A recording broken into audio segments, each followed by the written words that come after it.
Adam here with Brooksaw Antiques. Today we have this 1957 Smith Corona Silent Super vintage portable typewriter. I'm going to show you how to use the functions and make sure they all work. Up top is the adjustable paper guide. This helps you guide the page in straight. I'm going to line that up with the edge of the platen, which is the main roller that feeds the paper. And this is the paper support arm that flips up from the back. And these are the margins. You just push them down and move them. Just want to make sure they're in between those two paper fingers in front. So we'll set those once we have the paper loaded.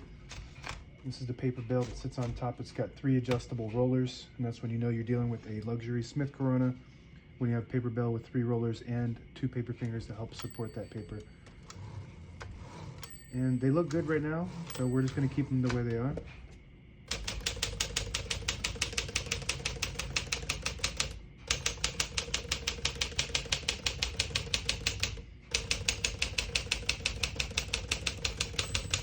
Once you hear the bell, you're at the end of the margin. You hit this line space, gets you back to the beginning, and skips 1, 2, or 3 spaces. Right now we have it on single, but if you want double, you just flip the switch back, it skips 2. Flip it back 1 more, it skips 3. That works good. We're going to keep that on single and finish typing. As you can see, all the keys type nice and none of them skip or stick. I'll type a sentence in red on the next line and switch from black to red. There's a switch on the right side here. Flip that all the way down, it prints the bottom portion of the ribbon. When you have it in the middle, it doesn't print any ink at all. It just leaves a stencil for copying purposes. When you have it up top, it prints the top portion of the ribbon, which is black. We're going to move that down for red.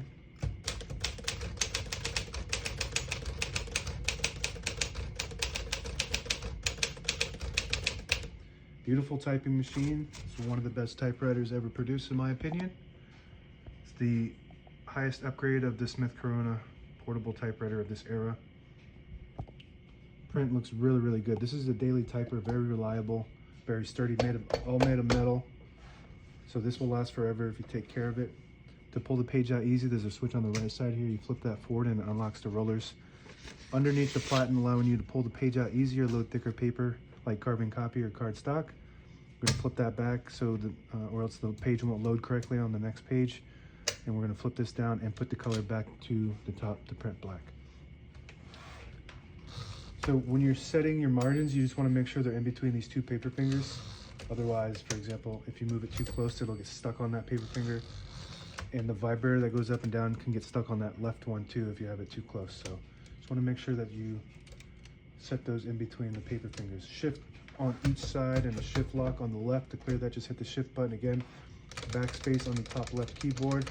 Above that is the ribbon reverse. Right now all the brand new ribbons loaded on the left, so it's pulling to the right clockwise. If you want to switch that direction, you just flip that silver switch up and it pulls to the left counterclockwise. We're going to keep that down to pull to the right.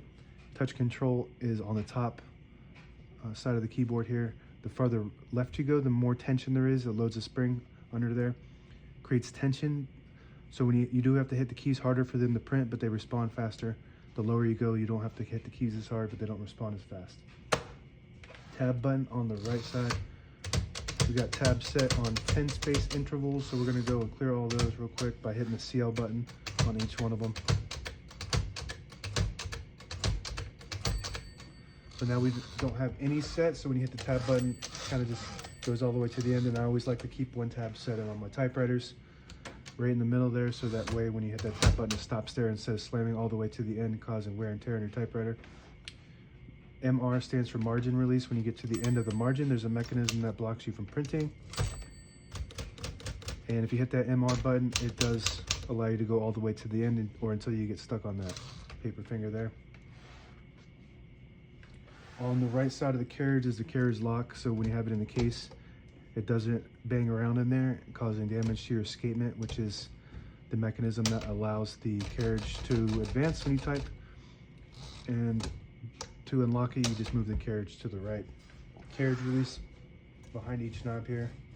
Very nice and smooth, and it's got the nice metal carriage releases on this model versus on the newer models, they have a plastic, hard plastic one that breaks off all the time. So if you need that, check out my shop. I have 3D printed replicas available. This one doesn't need anything like that.